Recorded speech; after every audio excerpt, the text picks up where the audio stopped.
오늘 대림절 세 번째 주일입니다. 먼저 우리 대림의 초를 밝히시고 함께 예배 가운데 나아가시겠습니다. 오늘은 기쁨의 촛불에 대한 메시지를 제가 읽고 여러분이 화답해 주시기 바랍니다. 오늘은 특별히 김도희 우리 데니 성도님 가정에서 초를 붙여주시겠습니다.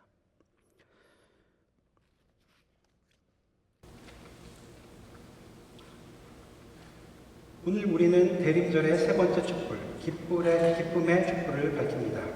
대림절에는 기다림의 시간이 있습니다. 약속의 땅으로 들어가기를 기다리며 광야를 헤매던 이스라엘 백성처럼 우리는 세월의 기쁨이 오는 것을 기다립니다. 기쁘다 구주 오셨네, 주님께서 오셨네, 천사들과 함께 노래할 수 있는 날을 기다립니다. 영원한 기쁨이 우리 각자에게 있게 될 날을 기다립니다. 우리는 기쁨 속에서 이 초를 밝힙니다.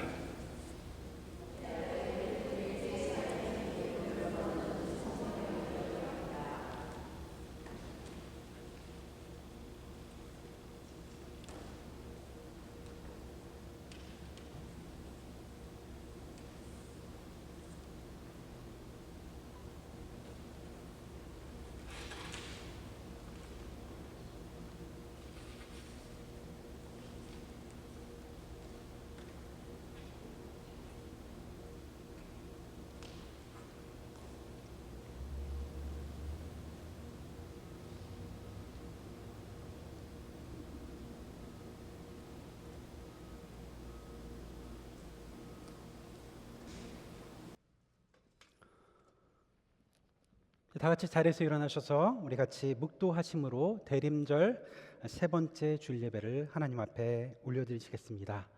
묵도하시겠습니다. 너희 하나님 여호와가 너희 가운데 계시니 그는 구원을 베푸실 전능자시라. 그가 너로 인하여 기쁨을 이기지 못하시며 너를 사랑으로 새롭게 하시며 너로 말미암아 즐거이 부르며 기뻐하시리라. 하나님은 영이시니 예배하는 자가 신령과 진정으로 예배할지니라. 아멘.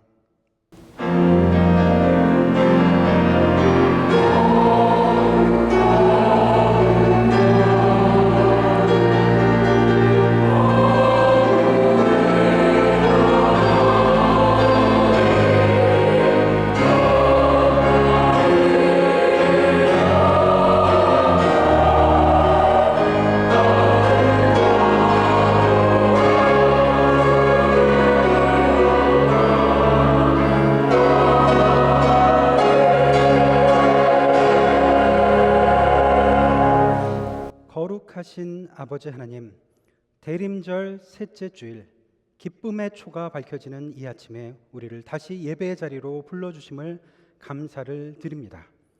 어둠 속에서도 희미한 새벽빛을 비춰주시는 하나님, 약속하신 위로와 구원의 기쁨을 바라보며 기다림 가운데 이 시간 주님 앞에 고요히 섭니다.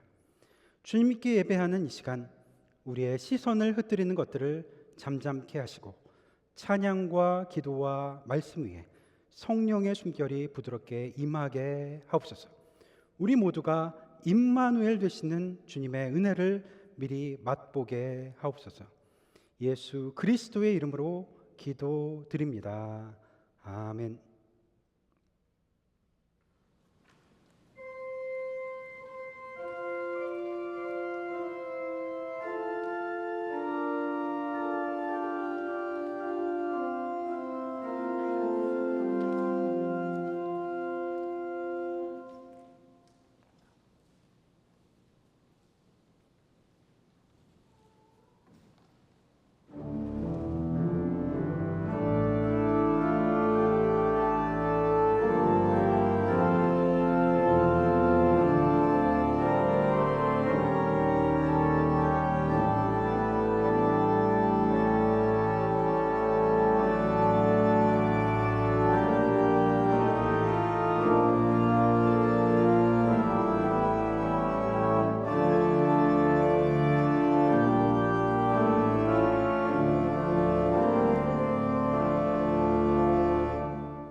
다 같이 머리를 숙이셔서 겸손한 마음으로 참회의 기도를 드리시겠습니다. 사랑의 하나님, 겨울과 같이 차가운 우리의 메마른 마음에 다가와 주시니 감사를 드립니다. 이 대림의 계절 가운데 묵묵히 우리를 향해 걸어오시는 주님을 바라봅니다. 빛으로 오시고 평화로 오시고 사랑으로 오셔서 말씀하신 약속을 끝내 이루시는 당신 앞에 머리 숙여 감사를 드립니다. 그러나 하나님, 우리는 당신께서 보여주는 길보다 우리가 계산한 길을 더 신뢰했습니다. 하나님께서 주시는 말씀의 지혜보다 손에 잡히는 확실함을 더 의지하며 살았습니다. 그래서 때로 우리의 마음의 문 앞에서 기다리고 계시는 주님께 아무 대답도 드리지 못한 채 문을 굳게 걸어 잠그고 살았습니다. 우리의 완악함 때문입니다. 우리의 고집 때문입니다. 어리석은 우리의 마음 때문입니다. 눈에 보이는 세상의 힘과 권력을 하나님보다 더 신뢰하며 거기에 나의 삶을 걸었던 우리의 무지한 마음을 긍휼히 여겨 주옵소서. 성령님이시여, 얼음처럼 차갑게 굳어버린 우리의 마음을 녹여 주옵소서. 당신의 빛으로 우리를 밝혀 주옵소서. 우리를 향한 하나님의 그 사랑을 받아들이게 하시고 우리에게 주신 하나님의 말씀을 심을 수 있는 마음의 공간을 허락하여 주옵소서. 그분이 머물 자리를 마련하게 하시고 그리하여 나와 함께 하시는 하나님으로 참 소망을 얻게 하옵소서. 이제는 주님과 나만이 아는 죄를 생각하며 묵묵히 참회의 기도를 계속합니다.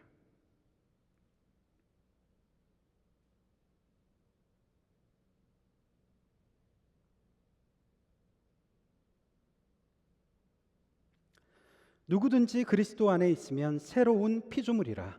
하나님께서 그리스도 안에 계시사 세상을 자기와 화목하게 하시고 그들의 죄를 그들에게 돌리지 아니하셨도다. 그러므로 주 예수 그리스도 안에 있는 자에게 결코 정죄함이 없느니라. 아멘.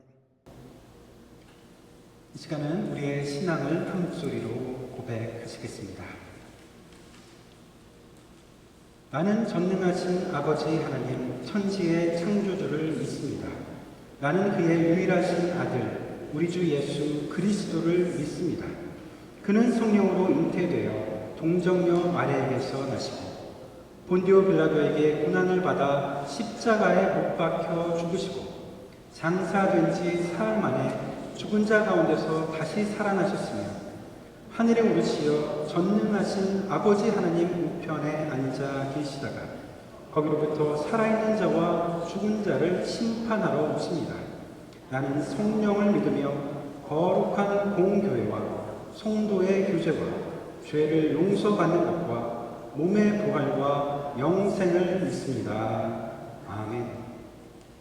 다 같이 자리에 앉으셔서 교도문 120번을 저와 여러분이 함께 교독하시겠습니다.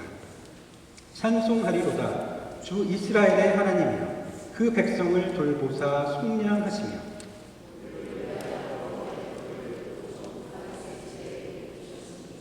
이것은 주께서 예로부터 거룩한 선지자의 입으로 말씀하신 바와 같이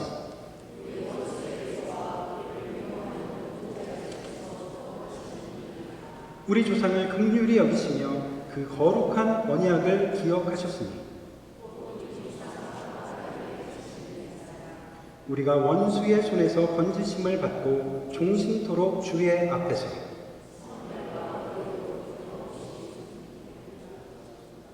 이는 우리 하나님의 긍휼로 인함이라. 이로써 돋는 해가 위로부터 우리에게 임하여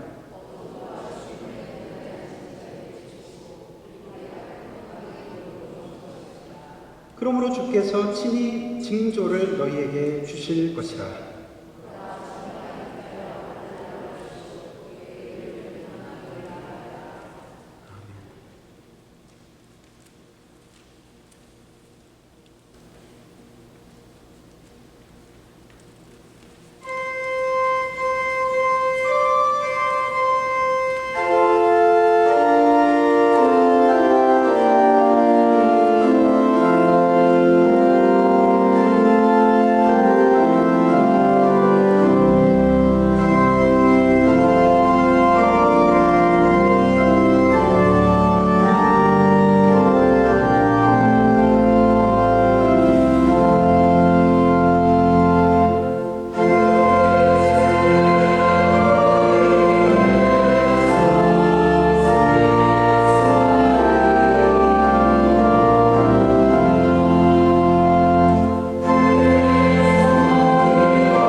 오늘은 대림절 셋째 주일에 기쁜 소식을 가지고 오신 예수 그리스도를 찬양하며 저희를 예배의 자리로 인도하신 주님께 감사드립니다.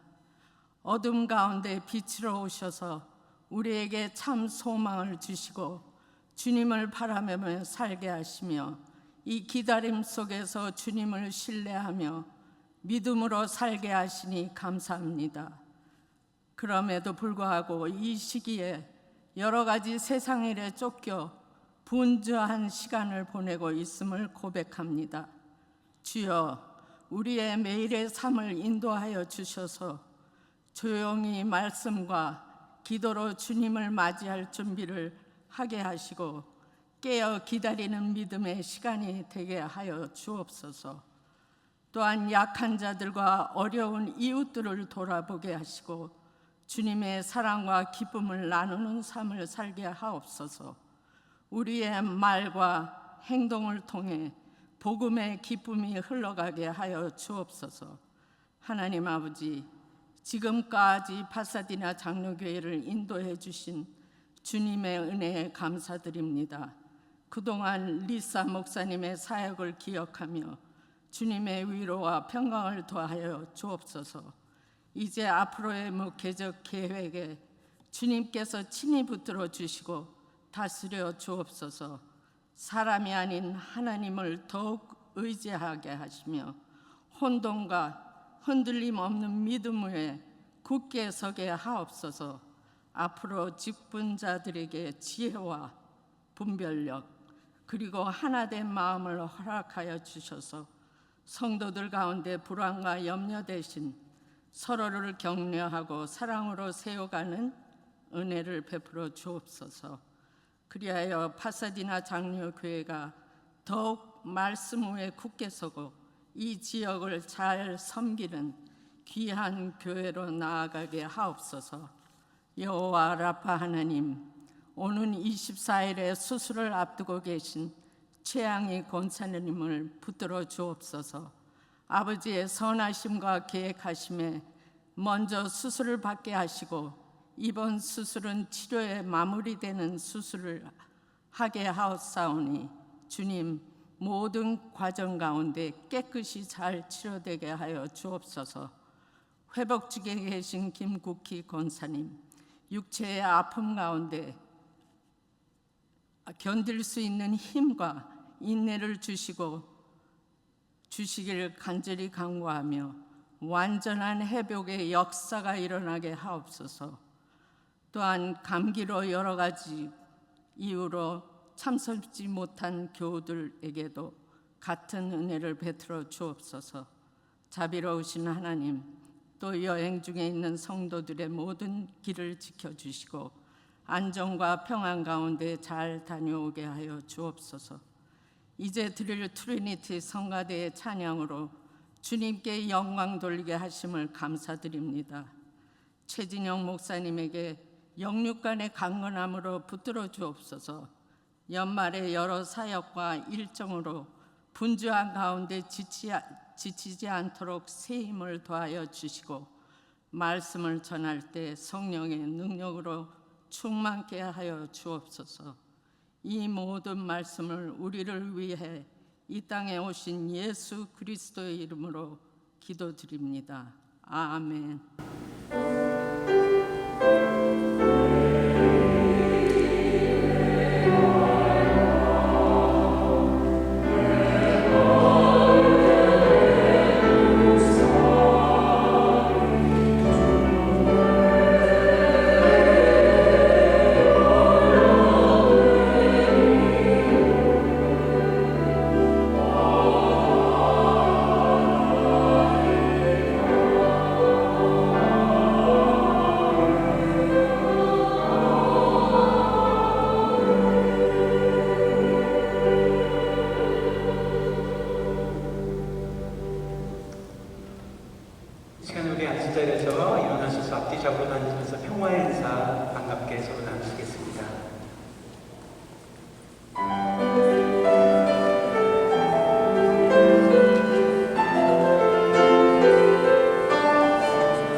번째 주일입니다. 약속대로 우리에게 오신 주님을 우리가 다시 기억하고 또 다시 오실 주님을 우리가 기다리며 소망하는 시간입니다. 여러분 가운데 주님의 은혜가 있으시기를 바랍니다. 대임절 기간 동안에 토요일 아침 예배 우리 메시아의 이름들 묵상하고 있는데요. 이번 토요일이 마지막이 되겠습니다. 다음 주일은 우리가 성탄 예배로 드립니다. Lessons and Carols 성탄 예배로 드리는데요.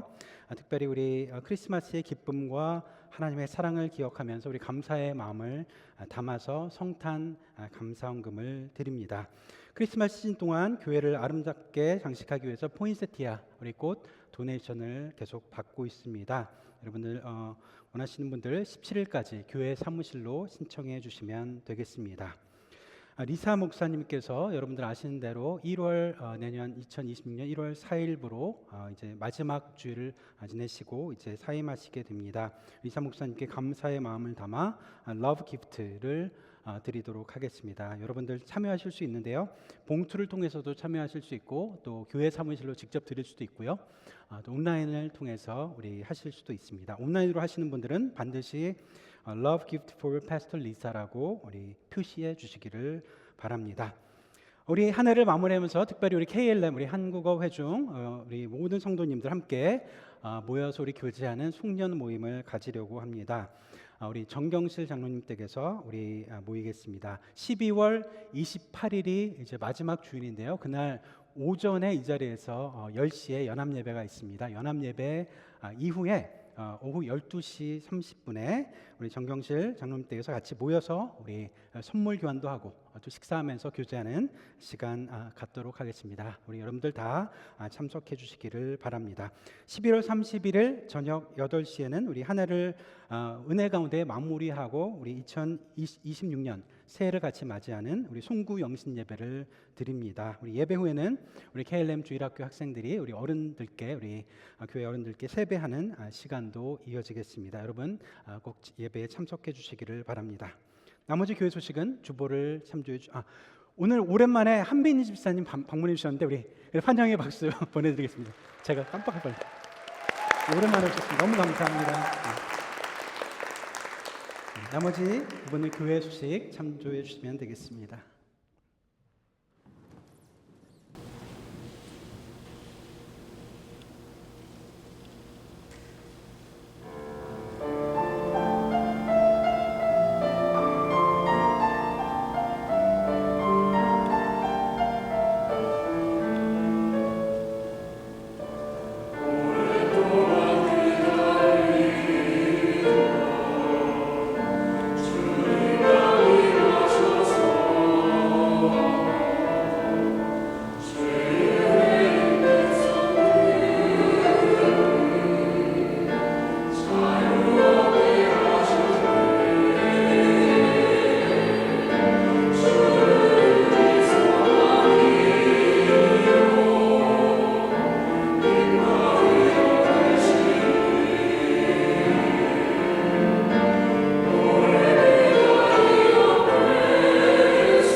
하나님의 말씀을 봉독하겠습니다.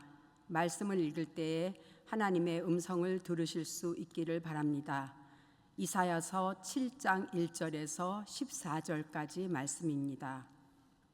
우시야의 손자요 요담의 아들인 유다 왕 아하스가 나라를 다스릴 때 시리아 왕 르신이 르말리아의 아들 이스라엘 왕 베가와 함께 예루살렘을 치려고 올라왔지만 도성을 정복할 수 없었다.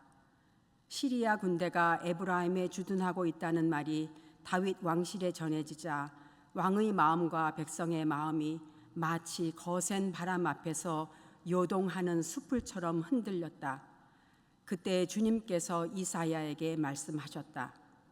너는 너희 아들 수알 야숲을 데리고 가서 아하스를 만나거라.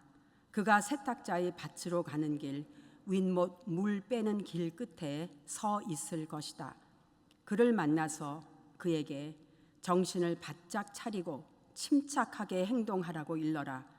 시리아의 르신과 르말리아의 아들이 크게 분노한다 하여도 타다가만 두부 집갱이에서 나오는 연기에 지나지 않으니 두려워하거나 겁내지 말라고 일러라.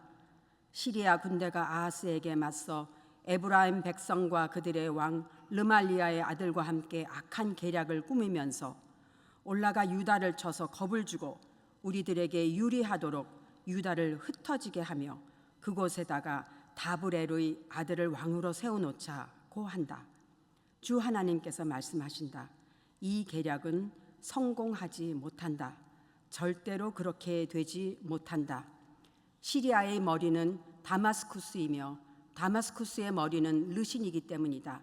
에브라임은 65년 안에 망하고 뿔뿔이 흩어져서 다시는 한 민족이 되지 못할 것이다. 에브라임의 머리는 사마리아이고 사마리아의 머리는 고작해야 르말리아의 아들이다. 너희가 믿음 안에 굳게 서지 못한다면 너희는 절대로 굳게 서지 못한다. 주님께서 아하스에게 다시 말씀하셨다. 너는 주 너희 하나님에게 징조를 보여달라고 부탁하여라. 저 깊은 곳 스올에 있는 것이든 저 위 높은 곳에 있는 것이든 무엇이든지 보여달라고 하여라. 아하스가 대답하였다. 아닙니다. 저는 징조를 구하지도 않고 주님을 시험하지도 않겠습니다. 그때에 이사야가 말하였다. 다윗 왕실은 들으십시오. 다윗 왕실은 백성의 인내를 시험한 것만으로는 부족하여 이제 하나님의 인내까지 시험해야 하겠습니까? 그러므로 주님께서 친히 다윗 왕실에 한 징조를 주실 것입니다. 보십시오. 처녀가 잉태하여 아들을 낳을 것이며 그가 그의 이름을 임마누엘이라고 할 것입니다. 아멘.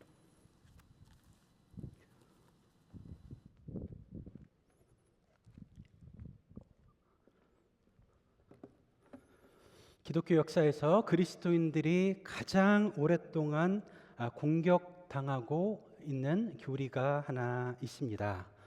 성부와 성자와 성령이 하나라고 하는 삼위일체, 예수 그리스도가 부활하셨다고 하는 그리스도의 부활, 그것보다 더 자주 또 많이 공격받는 것이 있는데 그것은 바로 동정녀 탄생이라고 하는 것입니다. 처녀가 잉태하여 아들을 낳을 것이니 예수 그리스도께서 그 말씀대로 나셨고 하나님의 말씀이 그 말씀대로 이루어졌다고 하는 이 고백, 기독교는 오랫동안 이 교리를 지켜왔습니다. 그러나 많은 사람들은 지금까지도 이 한 구절을 붙잡고 그렇게 기독교를 향해서 조소합니다.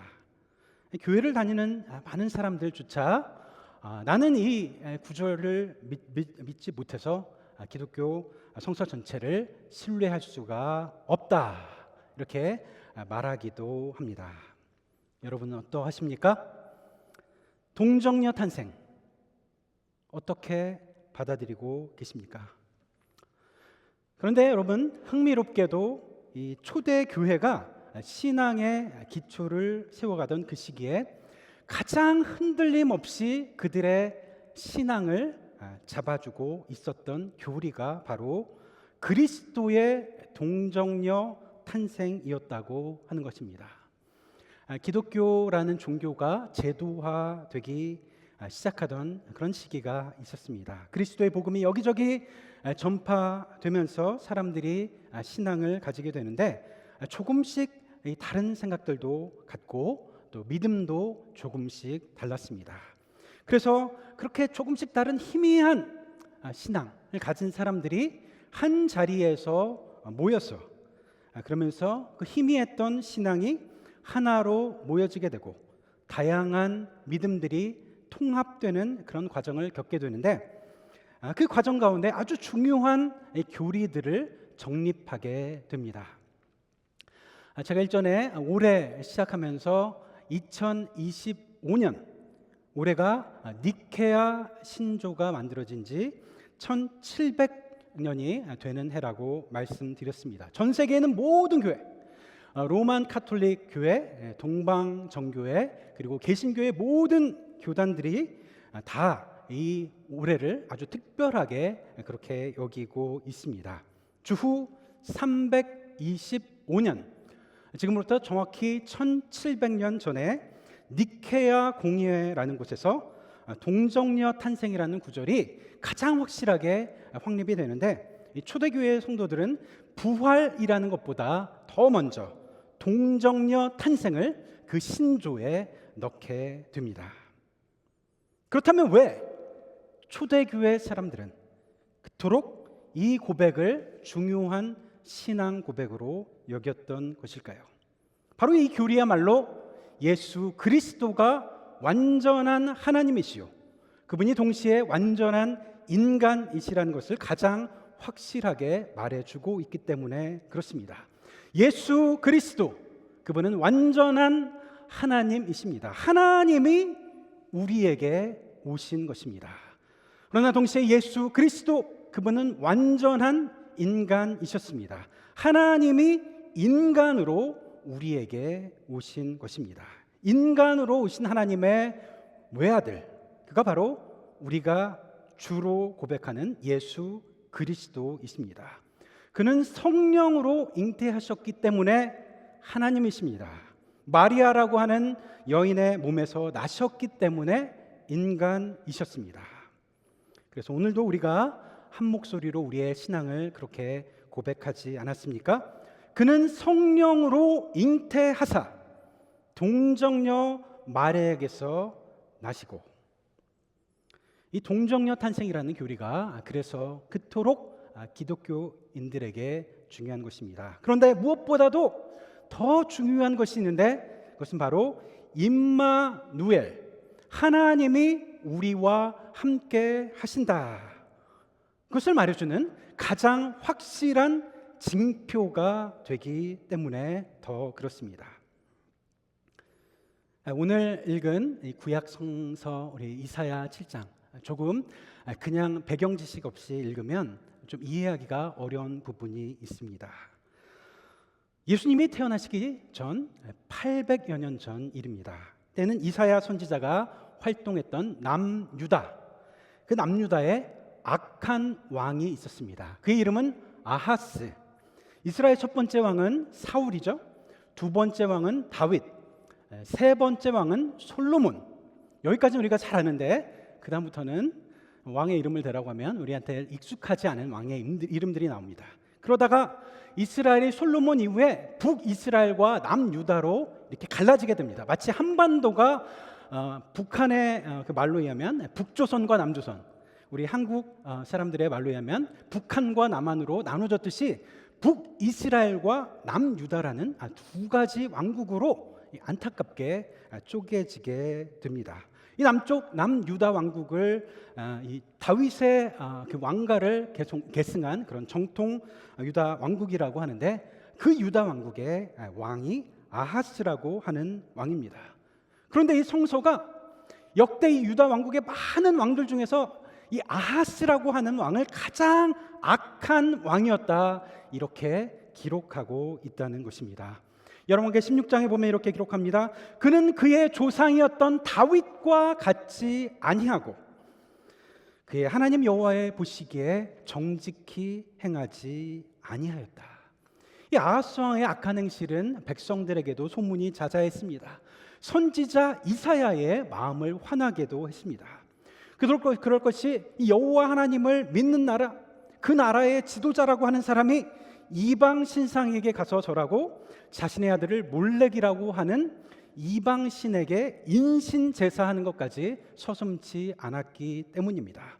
그렇게 아하스 왕은 그렇게라도 이 다산의 복을 받고 싶어 했고 풍요의 복을 받을 거라고 기대하면서 그렇게 세상의 풍습을 쫓아 이리저리 휩쓸렸던 것입니다. 성서는 또 이렇게 기록합니다. 그것은 이방 민족의 역겨운 풍속을 본받는 행위였다.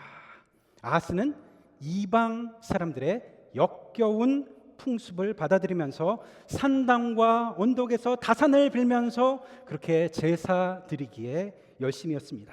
여호와 하나님을 잘 믿으려고 하는 시간도 부족할 판에 그가 오히려 여호와 하나님이 가장 싫어하시는 그런 일을 서슴지 않고 있었던 것입니다. 이런 아하스 왕이 통치하기 시작된 해였습니다. 그가 심각한 어려움을 겪게 되는데 바로 이 나라가 어려움을 겪을 때 무엇입니까? 외적이 쳐들어오기 시작한 것입니다.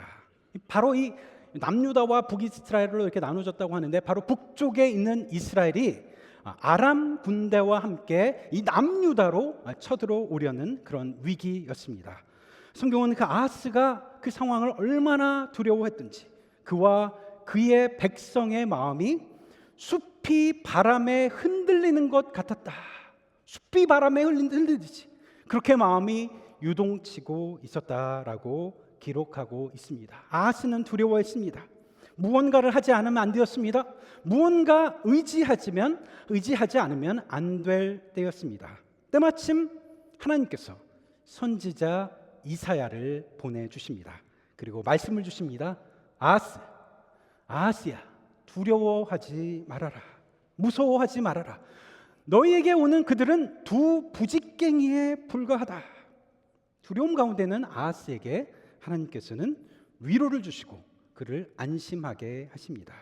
내가 함께 할 테니 마음 흔들 필요가 없다. 그런데 왜 하나님께서 이렇게도 악한 왕이었던 아하스에게 그를 보호해 주시려고 했던 것일까요?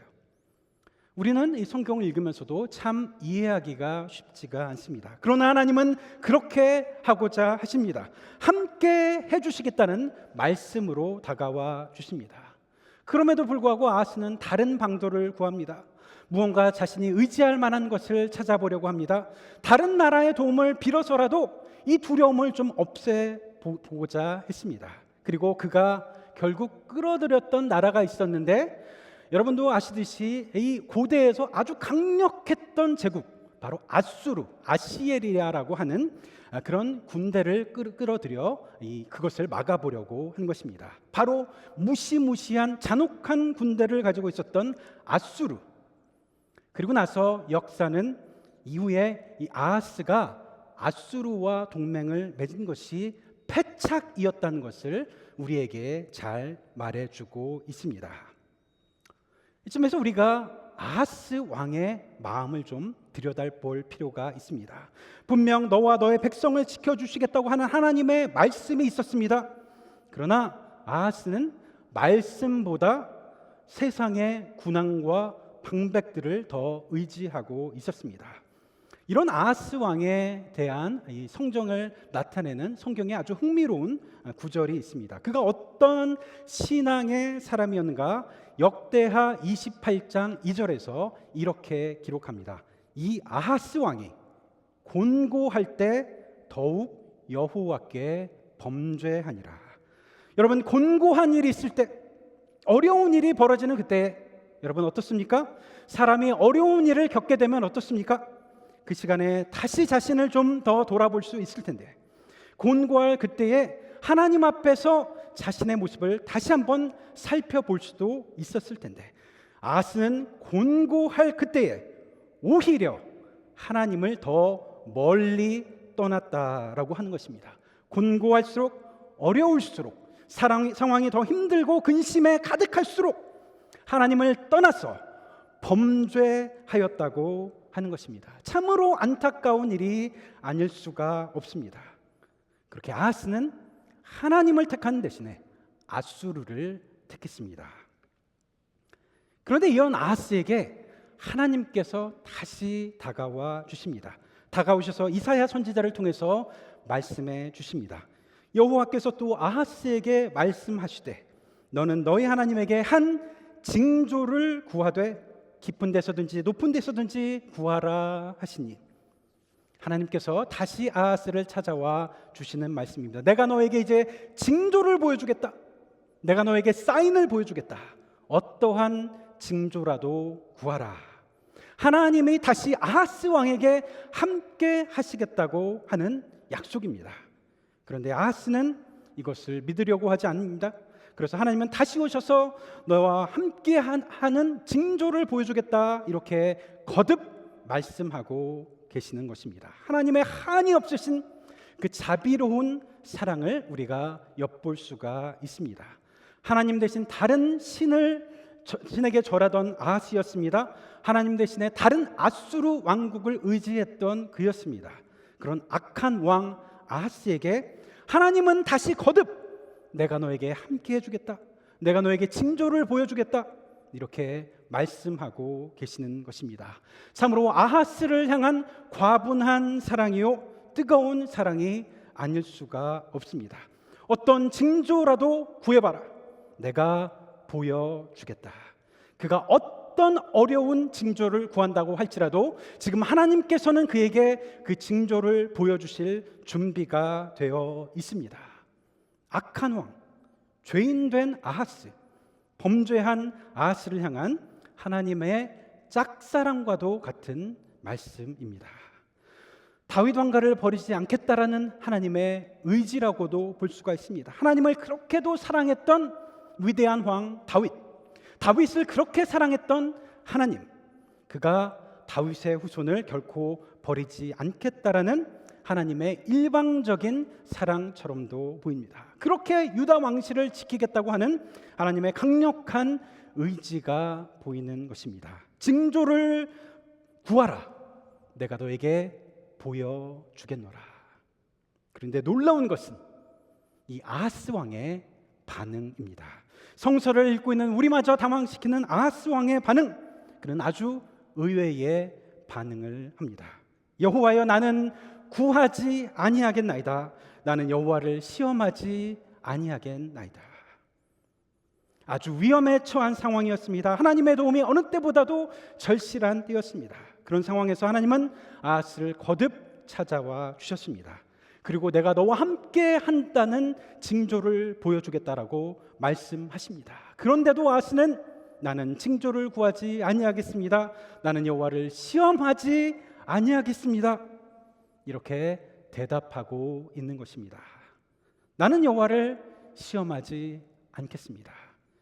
언뜻 보면 이 말은 신앙인의 말처럼 보일 수도 있습니다. 하지만 실상은 그렇지가 않습니다. 오히려 이 말, 그의 그 마음 깊은 곳에 뿌리 박혀 있는 불신앙의 증거였습니다.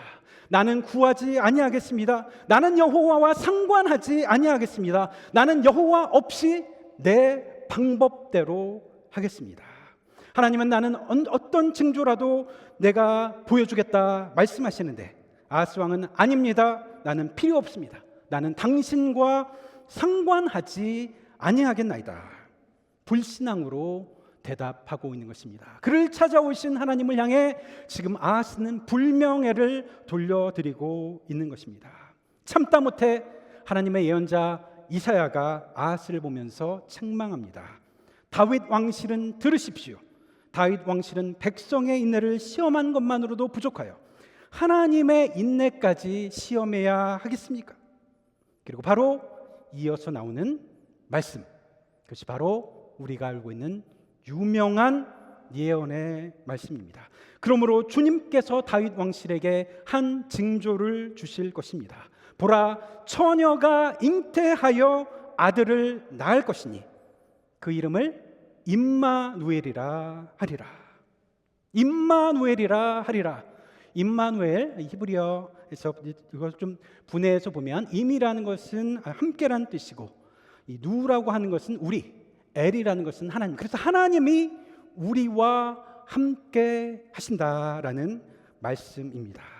처녀가 잉태하여 아들을 낳으니 그림을 임마누엘이라 하리라. 이사야 선지자를 통해 주신 말씀. 여러분, 이 말씀을 어떻게 생각하십니까? 지금 이 말씀을 어떤 사람에게 주고 계십니까? 하나님께 기도하고 있는 자, 하나님을 신뢰하는 자에게 주신 말씀이 아니었습니다. 하나님께 범죄한 아하스였습니다. 하나님을 배반한 아하스였습니다. 징조를 구하라 말씀하시는데도 나는 구하지 아니하겠나이다 거절했던 왕 아하스에게 주셨던 말씀이었습니다. 아하스는 거부했습니다. 그러나 하나님은 징조를 주시겠다고 하십니다. 너무나도 안타깝고 초라해 보이기까지 하는 하나님의 모습, 그리고 받지 아니하겠다고 하는 아하스에게 끝내 징조의 말씀을 주십니다. 보라, 처녀가 잉태하여 아들을 낳을 것이니. 이 말씀은 당시 구약 성서가 쓰여졌던 그 배경에서 보면 참으로 이해하기가 힘든 말씀이었습니다. 아하스와 유다 왕국을 향한 심판의 메시지로 다가왔습니다. 그 태어난 아기가 이제 막 자라기도 전에 아하스 왕은 먼저 죽게 될 것이다 라는 그런 메시지이기도 했습니다. 불순종의 왕 아하스가 아니라 다윗 왕과 같은 순종하는 왕이 태어날 것이다 라는 말씀처럼도 다가왔습니다. 하지만 오늘을 살아가는 우리 기독교인들에게 이 말씀은 전혀 다르게 다가옵니다. 그로부터 한참 시간이 흐릅니다. 수백 년이 지났습니다. 다시 어두운 시대를 맞이합니다. 바로 예수 그리스도가 이 땅에 왔던 바로 그 시기였습니다. 악한 왕 헤롯과 로마로부터 그의 백성이 다시 고통을 겪습니다. 곤고한 날들이 이어지게 됩니다. 바로 그때에 마태복음에 기록된 대로 하나님께서는 다시 그 백성들에게 징조의 말씀을 주십니다. 보라, 처녀가 잉태하여 아들을 낳을 것이니 그 이름을 임마누엘이라 하리라. 받기를 거부했던 아하스에게 억지로 주셨던 말씀, 그 말씀이 지금 어려움에 처한 그 백성들에게 다시 주어지고 있는 것입니다. 그러나 어떻습니까? 이제 그들은 그 말씀을 받을 준비가 되었습니까? 임마누엘, 하나님의 아들이 지금 오시는데 이스라엘은 그 말씀을 받아들일 준비가 되어 있습니까? 처음부터 세상은 이 말씀을 받아들일 마음이 없었습니다. 세상은 그로 말미암아 지은 바 되었으니 세상이 그를 알지 못하였고 그가 자기 땅에 오매 자기 백성이 영접치 아니하였도다. 아하스 왕에게 억지로라도 주셨던 그 징조의 말씀이 이제 수백 년이 흘러서 다시 이스라엘을 공경에 처한 그때에 다가왔던 것입니다. 그러나 여전히 세상은 그 징조의 말씀을 받아들이려 하지 않습니다. 이쯤 되면 이런 생각까지 들게 됩니다. 임마누엘 되신 하나님의 아들이 이 땅에 오시는 것이 이토록 어려운 일인가? 징조를 주겠다. 내가 너에게 징조를 보여주겠다. 말씀하는 순간에도 나는 징조를 받지 아니하겠나이다. 징조를 거절하고 세상은 하나님의 아들을 영접할 마음이 없었던 것입니다. 그러나 우리가 알듯이 우리 하나님은 끝내 그 예언의 말씀을 이루어내십니다. 처녀가 잉태하여 아들을 낳으리니, 이렇게 말씀을 결국 이루어내십니다. 하나님의 아들 예수 그리스도 구원자, 그는 이 땅에서 우리가 징조를 구하든지 구하지 않든지, 우리가 믿든지 믿지 않든지, 그에게 누울 자리가 있든지 없든지 상관없이 이 땅으로 들어오십니다. 아들은 태어날 것이다. 예수, 그가 이 땅에 올 것이다. 그것을 이루어내십니다. 그것이 바로 우리를 향한 하나님의 놀라운 은혜요, 하나님의 사랑입니다. 처녀가 잉태하여 아들을 낳을 것이니, 이 말씀은 하나님을 간절히 찾는 자들에게만 주신 말씀이 아닙니다. 오히려 아하스 왕과 같은 바로 오늘 우리들에게 하나님께서 주신 말씀입니다. 하나님을 멀리하는 자들, 하나님이 필요 없다고 하는 사람들, 나는 여호와와 상관하지 아니하겠나이다 말하고 있는 바로 오늘 우리들에게 주시는 말씀입니다. 하나님은 주십니다. 세상은 받아들일 준비가 되어 있지 않아도 우리는 하나님을 거부해도 하나님은 그 아들을 세상 속으로 밀어 넣어 주십니다. 그 징조 임마누엘, 예수 구원자를 우리에게 주십니다. 이사야 7장의 이 아하스 왕의 모습을 보면서 이것이 바로 오늘 우리의 모습이 아닌가 생각해 보게 됩니다. 하나님의 아들 예수 그리스도, 그를 받아들이지 않으려고 하는 마태복음에 기록된 사람들의 모습을 보면서 이것이야말로 우리 이 땅에 살고 있는 세상의 모습이 아닌가 생각해 보게 됩니다. 하나님께서 징조를 보여주시겠다, 아니 내가 너와 함께 하겠다, 임마누엘이 되겠다 하시는데도 나는 하나님과 상관하지 아니하겠나이다. 고집을 피고 있는 우리들, 하나님의 말씀보다 지금 내 눈앞에 보이는 그 세상의 힘을 더 의지하고 싶어하는 우리들, 그렇게 고집피며 발버둥 치고 있는 우리들, 적어도 지금은 아니라고 하면서 거부하고 있는 우리들, 입술로는 성탄절 가운데 아기 예수를 노래하고는 있지만 실제로는 나에게 들어오지 마세요, 나와 상관할 필요 없어요, 그 문을 꽉 걸어 잠그고 있는 그런 우리들의 모습이 아닌가 하는 것입니다.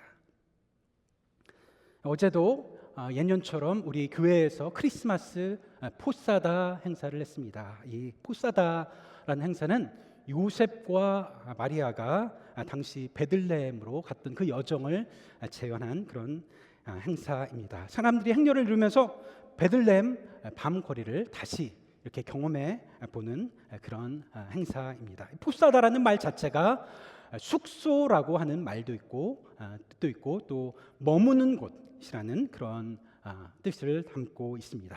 이렇게 문 앞에 그룹을 지어서 한 집 앞에 이르면 한 사람이 외칩니다. 저에게 방 하나를 주세요. 그러나 문은 열리지 않습니다. 그리고 그 다음 집으로 갑니다. 그리고 그 다음 집도 문이 열리지 않습니다. 방이 없습니다. 자리 하나 없습니다. 그러나 중에 마침내 마지막 집에 문이 열립니다. 마구간밖에 없습니다. 그러나 그 집으로 요셉과 마리아가 들어가게 되고 사람들은 촛불을 들고 맞아들이면서 노래합니다. 오소서, 이곳에 머무소서. 이 방이 바로 당신이 머물 자리입니다. 이 포사다 행세는 나름대로의 큰 의미가 있습니다. 나에게는 이웃에게 이렇게 문을 열어줄 그런 방이 있는가? 우리 교회는 소외된 자들에게 머물 곳을 마련해주고 있는 그런 열린 교회인가? 그러나 무엇보다도 신학적으로 해석해 보면 이런 뜻이 있다는 생각을 했습니다. 우리 안에는 임마누엘, 하나님이 우리와 함께 하신다고 하는데 그 임마누엘의 하나님에게 문을 열고 모실 방이 있는가 하는 것입니다. 지금은 방이 없습니다. 지금은 좀 어렵습니다. 너무 바쁩니다. 일정으로 꽉 차 있습니다. 지금은 빈자리가 없습니다. 걱정으로 가득 차 있습니다. 많은 것들로 지금 내가 채워져 있으니 적어도 지금은 징조를 구하지 않겠습니다. 혹 나중에 내가 하나님을 찾을지는 모르겠습니다. 그러나 지금은 아닙니다. 여호와여, 나와 상관하지 마십시오. 그럼 여러분 기억하십시오. 우리의 삶이 잘 풀릴 때뿐 아니라 내가 곤고한 날이 될 때, 그때는 더욱 그리해야 합니다. 성서는 아하스 왕의 악한 성정을 이렇게 묘사하고 있지 않습니까? 그가 곤고한 날에 더욱 여호와를 멀리 하였도다. 올해 2025년 12월 이 시기에도 하나님께서는 우리 가운데 오셔서 말씀하고 계십니다. 내가 너희에게 징조를 보이리라. 여러분은 뭐라고 대답하시겠습니까? 처녀가 잉태하여 아들을 낳으리니. 이 성탄은 아직 준비되지 않은 우리에게 하나님이 먼저 걸어오시는 계절입니다. 하나님의 선물이 다시 우리에게 다가오고 있습니다. 내가 너희에게 징조를 주리라. 임마누엘 되시는 그분을 주시겠다고 하십니다. 그리고 하나님께서는 그 말씀을 이루어내시기 위해서 동정녀 탄생이라고 하는 낯선 방식을 택하여 주십니다. 자연을 만드신 분이 자연 안으로 침투해 들어오십니다. 그렇게 하나님 자신의 아들 독생자 예수 그리스도를 우리에게 밀어 넣어 주십니다. 그리고 그렇게 함으로 임마누엘, 하나님이 우리와 참으로 함께 하신다라고 하는 이 사실을 아주 선명하게 증명해 주셨습니다. 그 외아들 우리 주 예수 그리스도를 믿사오니 이는 성령으로 잉태하사 동정녀 마리아에게서 나시고 처녀가 잉태하여 아들을 낳으리니 그 이름을 임마누엘이라 하리라. 성탄이 우리에게 가져다 주는 많은 기쁨들이 있지만 무엇보다도 올해 성탄 가운데 임마누엘, 하나님이 우리와 함께 하시겠다고 하는 그 확실한 징표, 예수 그리스도, 그분을 마음으로 힘껏 받아들이실 수 있기를 바랍니다. 그분이 문을 두드리실 때에 문을 여셔서 우리의 마음에 한켠 마구간이라고 할지라도 그분을 모실 수 있기를 바랍니다. 그럴 때 우리는 온 세상이 다 거부했지만 그분 바로 임마누엘, 함께 하시는 하나님 예수 그리스도를 임마누엘이라고 여기며 경배했던 마리아와 요셉, 동방박사와 목자들, 그들이 누렸던 감격과 감사를 우리도 함께 경험하게 될 것입니다. 기도하시겠습니다. 사랑의 하나님, 하나님을 떠나고 하나님을 거부하고 하나님의 징조를 구하지 않고 하나님을 밀어내려고 하는 우리에게 거듭 찾아와 주시는 하나님의 사랑과 은혜에 감사를 드립니다.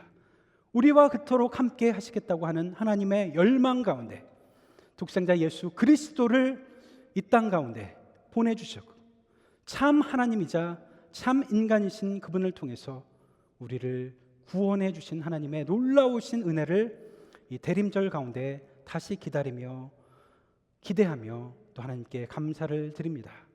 우리와 함께 하시는 임마누엘의 하나님, 우리에게 주시겠다고 하는 그 하나님의 은혜를 우리가 우리의 마음을 열어서 받아들이게 하여 주시고 하나님이 우리와 늘 함께 하심을 우리의 삶 가운데 경험할 수 있는 우리 모두가 되게 하여 주옵소서. 오소서 임마누엘 고백할 수 있는 우리들 되게 하여 주옵소서. 예수 그리스도의 이름으로 기도드립니다. 아멘.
기도하시겠습니다. 사랑의 하나님, 말씀하신 약속을 끝내 이루시며 우리에게 찾아오시기를 멈추지 않으시는 하나님, 이 대림절 셋째 주일에 임마누엘의 빛을 다시 비춰주심에 감사를 드립니다. 우리가 준비되지 않았을 때에도, 문을 열어드릴 마음이 없을 때에도 당신께서는 우리를 포기하지 않으셨습니다. 징조의 빛, 소망의 빛, 구원의 빛으로 우리 가운데 다가오셨습니다. 주님, 우리가 그 하나님께 감사하는 마음으로, 우리가 순종의 마음으로 예물을 이 시간 드립니다. 우리가 드리는 이 예물이 교회의 사역을 넓히는 등불이 되게 하시고, 위로가 필요한 자들, 외롭고 소외된 이들, 빛을 기다리는 이웃들에게 주의 따뜻한 사랑이 되어 흘러가게 하옵소서. 드리는 손길마다 하늘의 은혜와 평강을 풍성하게 내려주시고, 그 가정을 굳게 세워주시며 영혼과 육체를 강건케 하여 주옵소서. 병든 이에게는 회복을, 상한 마음을 가진 자들에게는 위로를, 두려워하는 자들에게는 담대함을, 어둠 속에 있는 이에게는 임마누엘의 밝은 빛을 비춰 주옵소서. 대림의 초가 하나 둘 밝혀질 때마다 우리의 마음도 그 빛을 따라 밝혀지게 하시고, 주님을 향한 기다림의 기쁨과 소망 가운데 자라나게 하옵소서. 우리와 함께 하여 주시는 하나님, 예수 그리스도의 이름으로 기도드립니다. 아멘.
지금은 우리 주 예수 그리스도의 은혜와 무한하신 아버지 하나님의 사랑과 성령님의 감동하시며 교통하시며 인도하심이, 하나님이 우리와 함께 하시겠다고 하는 그 징표, 임마누엘 예수 그리스도를 우리 마음 가운데 받아들이고 하나님과 동행하며 살아가길 원하는 파사데나 장로교회 성도님들 머리 위에, 그 가정 위에, 그 일터 위에 지금부터 영원토록 함께 하여 주시기를 간절히 축원하옵나이다.